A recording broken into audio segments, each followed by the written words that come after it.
Good evening from wherever you are, and welcome to the Reds Army. This is where we talk about anything and everything about Manchester United, from transfer news, match analysis, and anything interesting happening around our beloved club. So today we have some very interesting news.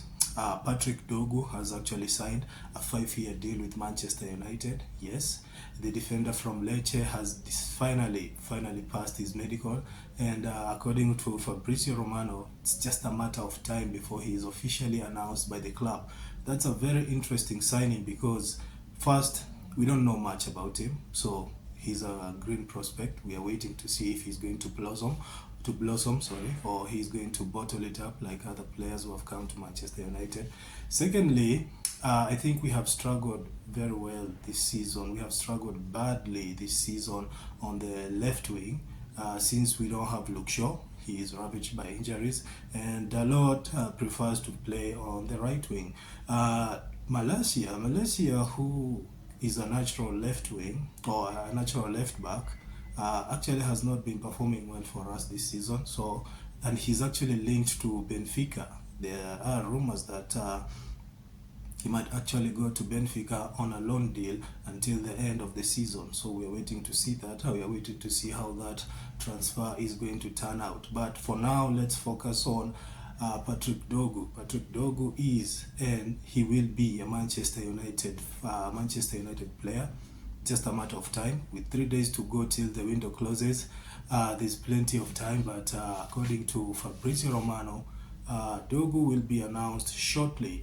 It's just a matter of hours before he's announced by Manchester United. Okay, he's officially unveiled by Manchester United. Okay, on another interesting news, or another interesting transfer rumor surrounding Marcus Rasford. There was a time he was linked with Barcelona, but it seems that that transfer has not materialized, since Barcelona has opted to renew contracts instead of bringing in new players, and that has actually inflated their wage bill. Now, according to Fabrizio Romano, Aston Villa are actually considering Marcus Rashford for a loan deal for the remainder of the season. Okay, it's not yet clear whether there'll be an option to buy, or it's just a straight up loan. We don't even know the arrangement. It's just that Marcus Rashford has agreed personal terms with Aston Villa. Now, this is a very interesting transfer rumor, if at all it's to be believed. But as a football fan, I've come to realize that 90% of what Fabrizio Romano says is actually true. It actually happens. So this is a very interesting rumor, because if it happens, it's going to be a win-win-win situation, meaning the club, Manchester United, is going to win, Aston Villa is going to win, and Marcus Rashford is going to win. Man United will win because we'll have gotten rid of some players who are not participating. They are not actually building up our club or our team. It's going to reduce the wage bill, because I'm pretty sure Aston Villa will come to an agreement with Manchester United about the wage bill. It's going to be split up. Now, we don't know who's going to pay the majority of it, but I think Man United will pay the majority of it, but still, it's going to reduce the wage bill. Okay, which actually is going to free some funds, and we can do business in the summer window transfer.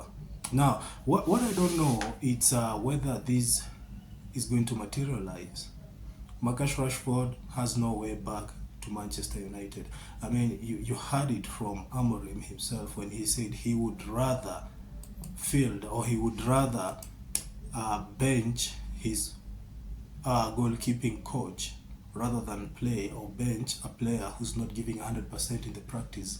Okay, now he came back and clarified, and he said that he did not mention specific players, but I think we all know what he meant. He meant that Rashford is not performing to his best.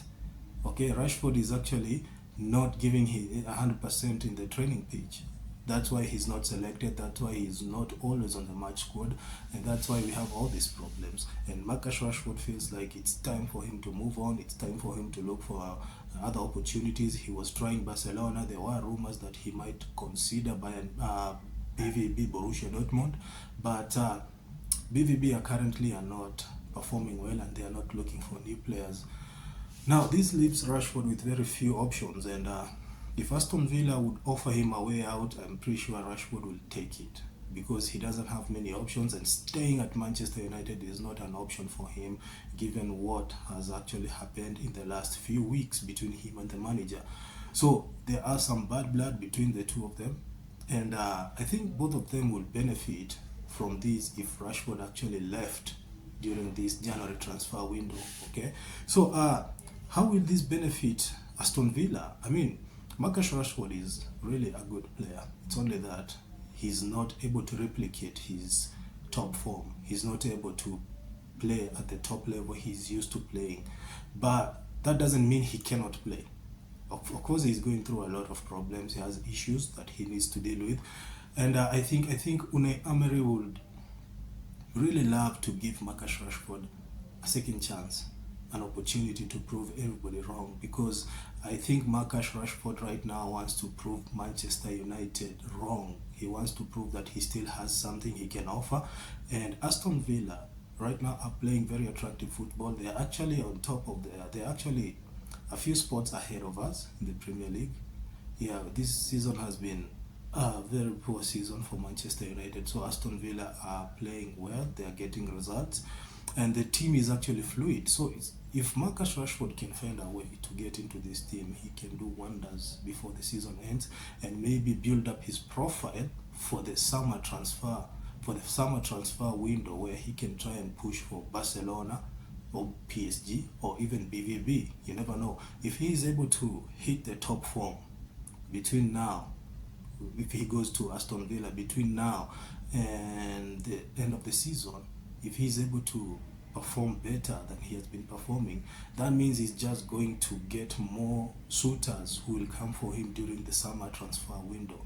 Okay, that's how Marcus Rashford benefits from this. He's going to get regular football, some few minutes. Okay, and you never know, maybe he's going to recover and revive his career.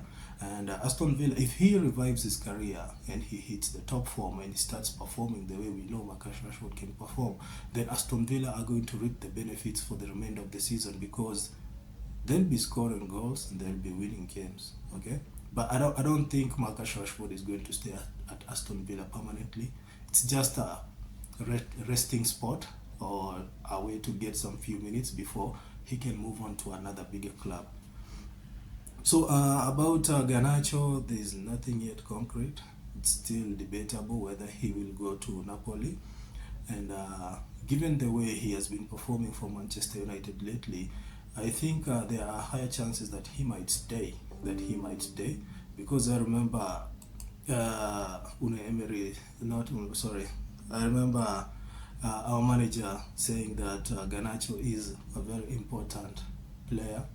He's a very important asset. He's just getting used to the system. He's getting used to the tactics. You see, the Amorim's tactics were not favoring him before, but right now I think he's more willing to listen to the manager, and he's willing to implement what the manager is saying. So that's why you see he's getting minutes. That's why he's included in the team.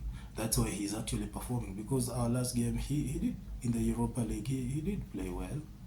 Not the usual Garnacho, but he gave us something, and that's something we cannot take for granted, because Garnacho is an excellent player and he can turn around some very crucial games. Okay, so nothing yet about Garnacho, so we are still waiting to see. We still have 3 days to go before the transfer window closes. It's just a matter of time. You know how things happen. Things can actually escalate, and Garnacho can leave, Rashford can leave, and that will be it. Then we'll be having 2 outgoings and 1 incoming. But Tyrell Malacia, I think he will go to Benfica, because he's not fitting in at Manchester United. He's not actually what we expected. We thought by now he'd be a top player, but nah, he hasn't been that kind of a player for us. So I think it will benefit him if he left Manchester United, at least for the remainder of the season, to go and regain his form. Then we can try again next season. You never know if he's willing to come back to Manchester United. And if Rashford and Malaysia then leave, and maybe they realize they are better off without Manchester United, then it's still okay, and we can move on from that. Okay, so take a minute. That's the end of the video. Please take a minute to subscribe to my channel. As you can see, it's a new channel. I'm trying to reach out to more people. I'm trying to build a community where we can be talking about football, where we can talk about this. I would also love to hear your thoughts about this news. What do you think about Patrick Dorgu? Do you think he's going to be an instant hit or he's going to flop? What do you think about Rashford going to Aston Villa? Is it a smart move for him, or is he fumbling? And what about Garnacho? Personally, I would love to keep Garnacho. What about you? Would you like him to stay, or would you like him to leave? Let me know your thoughts in the comment section. Please take a minute to subscribe to the channel. I am sorry for sounding like a broken record, but to you it's not much, but to us it means a lot. And I'll see you in the next video.